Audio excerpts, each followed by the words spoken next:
بے پناہ محبت میں پناہ نہیں ملتی، ہر کسی کو چاہتے وفا نہیں ملتی۔ میں سیاہ خان آپ کے سامنے محبت، وفا اور درد کے بیچ الجھی ہوئی سی کہانی پرستت کرنے جا رہی ہوں۔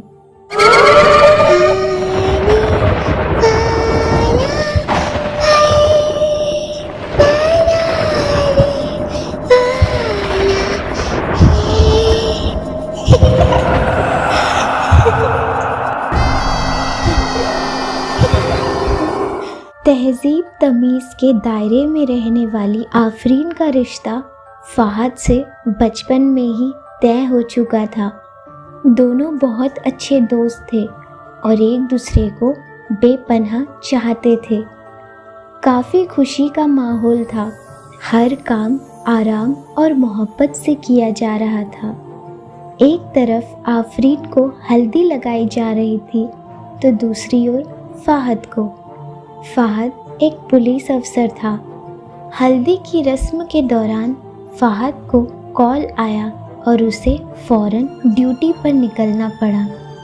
کہتے ہیں ہلدی کی رسم کے بعد دولہا یا دلہن گھر کے باہر نہیں نکلتی، ایسا کرنے پر ان پر سایہ پڑ سکتا ہے۔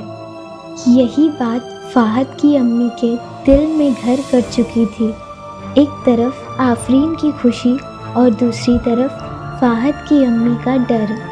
رات بیت گئی اور دن نکل آیا، پر فہد گھر نہیں لوٹا۔ اس بات کی خبر آفرین کو دی گئی۔ اب کافی دیر ہو چکی تھی اور فہد اب بھی گھر نہیں لوٹا۔ گھر والے فہد کی تلاش میں پولیس اسٹیشن پہنچے۔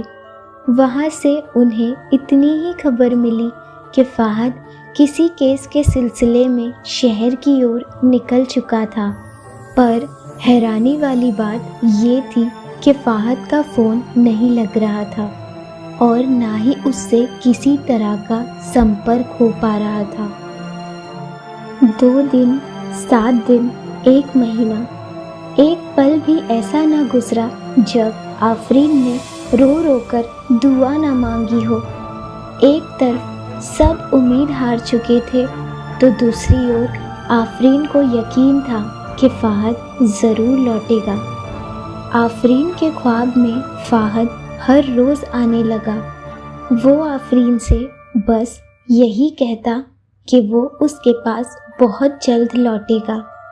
وقت بیتتا گیا، فہد کے لوٹ آنے کی امید یاد بن کر رہ گئی۔ دوسری اور آفرین کی دعا اور یقین دونوں ہی مضبوط تھے، لیکن گھر والوں کو آفرین کی بے حد فکر تھی۔ فہد کی گمشدگی کو اب 6 مہینے بیت چکے تھے۔ دھیرے دھیرے آفرین کو فہد کے خواب آنا بند ہو گئے اور اس وجہ سے وہ پریشان رہنے لگی۔ اس بیچ آفرین کے گھر کسی انجانے نے دستک دی۔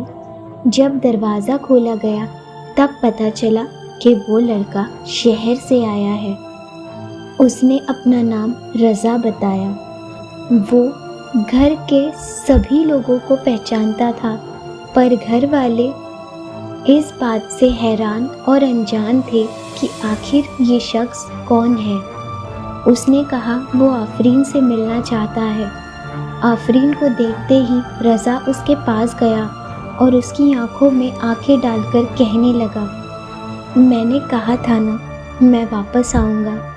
آفرین کو احساس ہوا کہ یہ وہی الفاظ ہے جو فہد آفرین کے خواب میں آ کر کہہ جاتا تھا۔ یہ بات سب کے لیے چونکانے والی تھی۔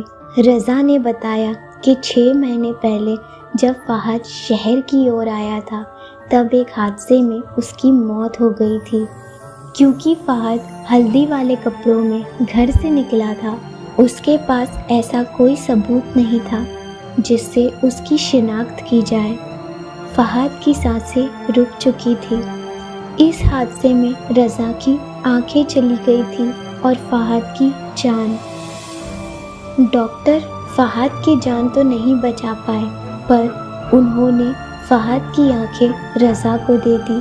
اور جب رضا نے آنکھیں کھولی تو اسے سب دھندلا نظر آنے لگا، اور پھر دھیرے دھیرے اسے احساس ہوا کہ فہد ان آنکھوں میں اب بھی زندہ ہے جو رضا کو آفرین تک لے آئی۔ آفرین کو رضا کی بولتی آنکھوں میں فہد واپس مل چکا تھا۔ آفرین کا خدا پر یقین اور فہد کی محبت ان سب کی زندگی میں بہت ساری خوشیاں لے کر آئی۔